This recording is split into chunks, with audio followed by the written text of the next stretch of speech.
Guardianship 101 course.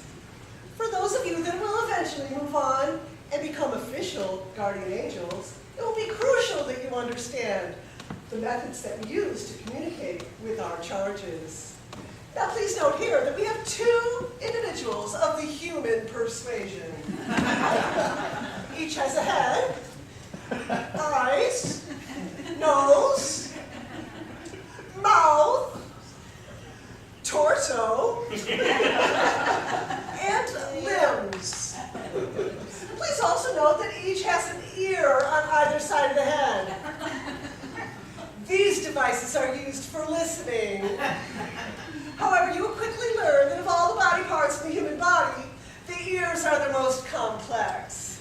You see, the ears are, in the spiritual world, are directly connected to the mind and to the heart.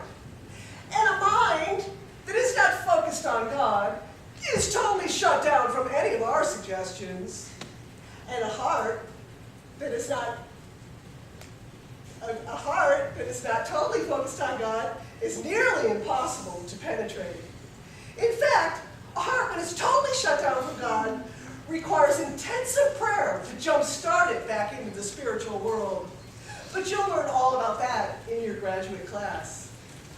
Meanwhile, right now, we'll release our humans back into their simple little existence, and I will demonstrate for you some of the methods that we use to communicate with them.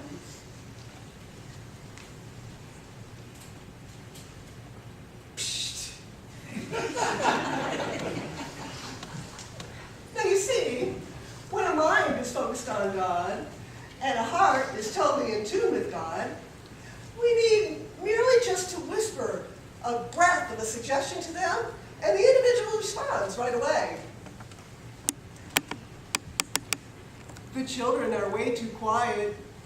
You know, the children are unusually quiet. They said they were going to play in the garage. You might want to check on them. I think I better make sure they're okay. Okay, stop.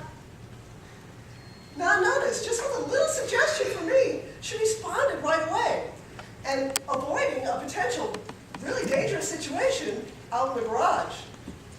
Now, let's rewind that.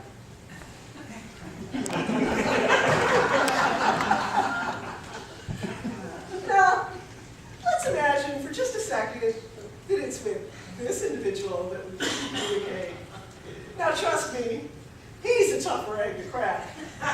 You see, he's so wrapped up in his job and his friends and all his extracurricular activities that he doesn't listen to our whispers anymore. The children are way too quiet.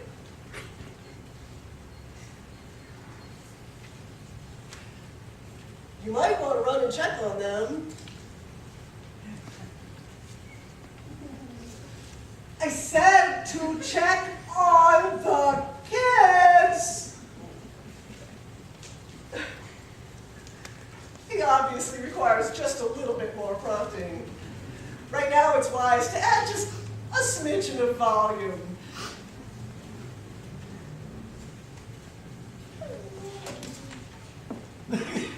Yo! Your kids are up to no good! Check them out! Huh? Where are the kids? I think they're out in the garage.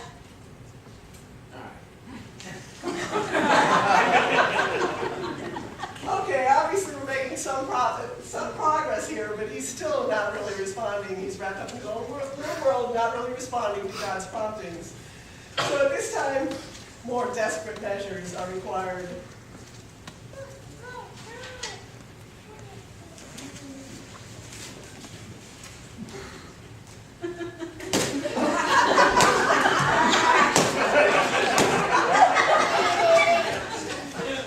Your kids are playing with your power tools again!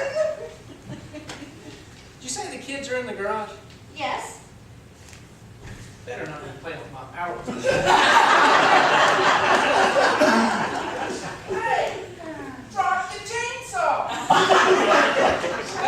Put down the staple gun.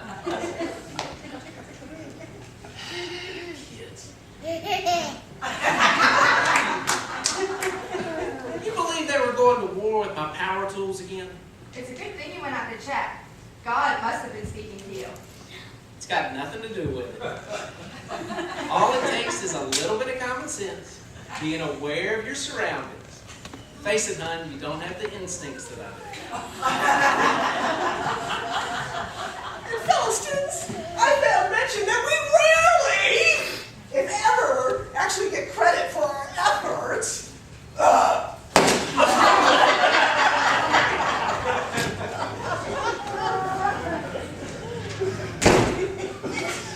Did you say something?